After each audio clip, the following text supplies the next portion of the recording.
Sermão do Monte, capítulo 26, parte 1. Olho por olho, dente por dente. Nos versículos 38 a 42, encontramos a quinta ilustração apresentada por Nosso Senhor acerca de como a sua própria interpretação da lei mosaica contrastava com a pervertida interpretação dos escribas e fariseus. Com esse fato em mente, talvez a melhor maneira de proceder consista em adotar, uma vez mais, a tríplice divisão da matéria a considerar, conforme já fizemos nas considerações acerca de algumas das ilustrações anteriormente examinadas. A primeira coisa, por conseguinte, deve ser examinarmos novamente o intuito dessa legislação mosaica.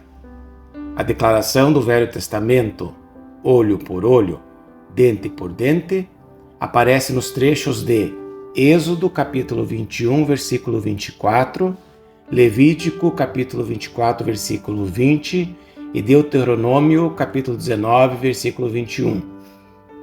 Essa declaração foi feita aos filhos de Israel por intermédio de Moisés, e a coisa mais importante que precisamos fazer agora é determinar o motivo pelo qual esse preceito foi outorgado.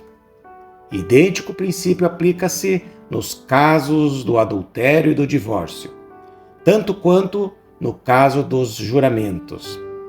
O principal intuito desse preceito mosaico era o de controlar os excessos.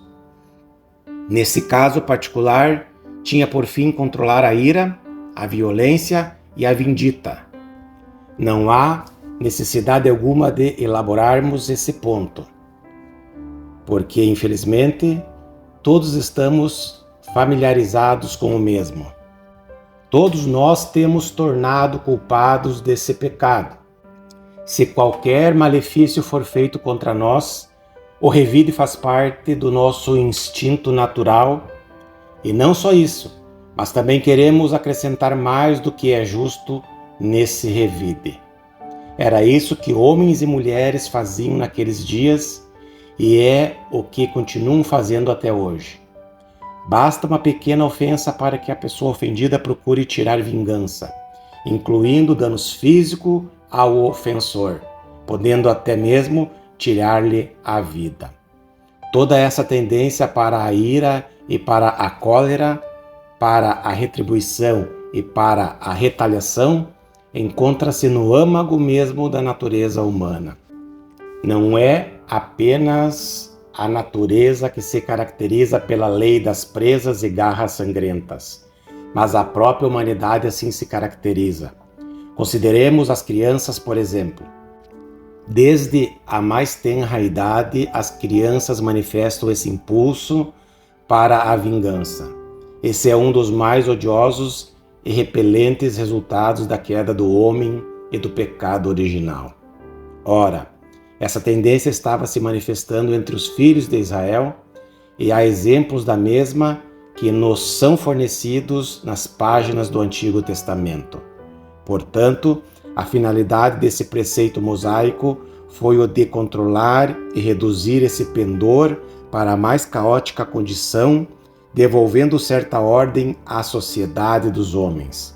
Conforme vimos, esse é um grande princípio fundamental. Deus, o autor da salvação, o autor do caminho através do qual a humanidade pode ser libertada da escravidão e da tirania do pecado, também determinou que o pecado fosse reprimido. O Deus da graça também é o Deus da lei, e essa é uma das ilustrações da lei.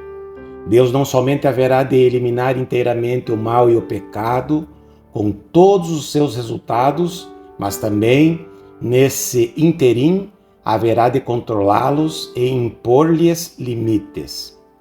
Podemos perceber isso no livro de Jó, onde o próprio Satanás não pode fazer certas coisas, a menos que receba permissão para tanto. O diabo está sujeito ao controle divino e uma das facetas mais claras dessa realidade é que Deus impõe leis. Deus estabeleceu o presente preceito o qual insiste que essas questões precisam ser controladas por um certo princípio de igualdade e equidade. Por conseguinte, se um homem chegasse a cegar a outrem, não deveria ser morto por esse motivo. Antes, seria olho por olho. Ou então, se viesse arrancar um dente de um seu semelhante, a vítima só tinha o direito de exigir que o ofensor perdesse um dos seus dentes. O castigo era sempre equivalente à ofensa, sem jamais excedê-la. Esse é o propósito deste preceito mosaico. O princípio da justiça tem de fazer parte do quadro, e a justiça nunca se mostra excessiva em suas exigências. Deve haver correspondência entre a gravidade do crime e o castigo imposto contra o mesmo, entre o erro praticado e a providência tomada a respeito do erro. O objetivo daquele estatuto da lei não era que a retaliação fosse rigidamente executada olho por olho ou dente por dente, com insistência sobre isso em cada caso. A sua finalidade era apenas evitar esses terríveis excessos, esse terrível espírito vingativo que os homens manifestam, coibindo-lo e mantendo-o dentro de limites razoáveis. Porém, quiçá a faceta mais importante da questão é que esse preceito não foi dado para os indivíduos, mas antes foi dirigido aos juízes, que eram os responsáveis pela lei e pela ordem entre os indivíduos. O sistema de juízes foi estabelecido entre os filhos de Israel e então, quando surgiram disputas e contendas entre o povo, tudo era deixado ao encargo dessas autoridades responsáveis, a fim de que julgassem as causas. Aos juízes competia averiguar se a justiça estava sendo efetuada olho por olho e dente por dente, e não mais.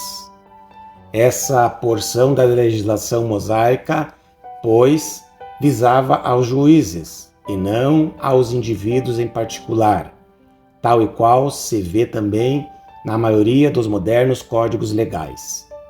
A lei é executada pelos magistrados ou juízes, isto é, por aqueles a quem a nação incumbiu dessa tarefa. Esse era o princípio em pauta, e isso retrata bem o preceito mosaico que estamos considerando.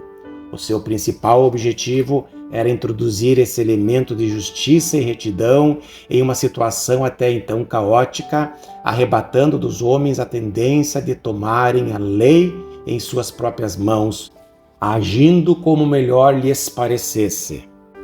No que dizia respeito ao ensino dos fariseus e escribas, a dificuldade central deles é que se inclinavam por ignorar totalmente o fato que esse ensino se destinava exclusivamente aos juízes, mas antes dele faziam uma questão de aplicação pessoal. E não somente isso, mas também a sua maneira tipicamente legalista. Consideravam como questão de direito e de dever executar olho por olho e dente por dente. Para eles, tratava-se mais de um direito sobre o qual deveriam insistir do que algo que servia para restringir os excessos. A perspectiva deles era legalista, pois só pensavam em termos de direitos, uma manifestação da atitude egoísta do ser humano. Portanto, tornavam-se culpados de dois erros quanto a esse particular.